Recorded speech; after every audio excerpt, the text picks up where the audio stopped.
Simon & Schuster Audio presents No One Tells You This, a Memoir by Glynnis Macnicol, read by Allyson Ryan.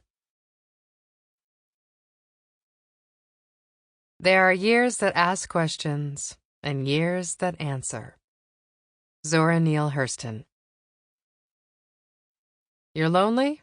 Get a cat. They live 13 years. Then you get another one and another one after that. Then you're done. Catherine Olsen to her daughter Peggy, Mad Men. Prologue. Numerology. For someone who has always been bad at math, I have a weird fixation on numbers. Take my mother's death. Officially, my mother died on March 20th, a Monday. This is the date on her death certificate and the date on her gravestone. This is also what the staff at the nursing home north of Toronto, where my mother had lived for the past 26 months, told my father when they called him at 7 that morning. My mother, they said, had died overnight. I wanted more details, though. Overnight felt too nebulous. When my sister Alexis and I arrived the next day to retrieve the last of my mother's possessions, it was the first thing I inquired about. Who exactly had found her? I asked the nursing attendant manning the staff desk that oversaw my mother's wing, hoping this would lead to the specifics I was searching for. The nurse was an older blonde woman, and she seemed puzzled by my question.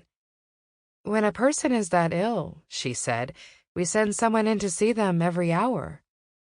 Behind her on the wall, in the frame reserved for pictures of recently deceased residents, was a picture of my mother. "In loving memory," read the gold-plated plaque nailed to the bottom of the frame. It was a terrible picture, taken recently. My mother's face was thin and frail, the confusion that had eaten up her mind apparent in the angry, taut expression. It made her look like a stranger. My mother, always so careful with her appearance, would have been horrified by the photo. She wasn't even wearing lipstick. I turned back to the nurse. I understood her confusion. There was exactly nothing mysterious about my mother's death. She had been sick for a long time. The previous Wednesday, a specialist had told us she probably had 6 months, give or take. Still, I tried again. I concentrated on sounding calm. I'd long ago learned this was the best way to deal with medical staff, as if I was just Sample complete. Ready to continue?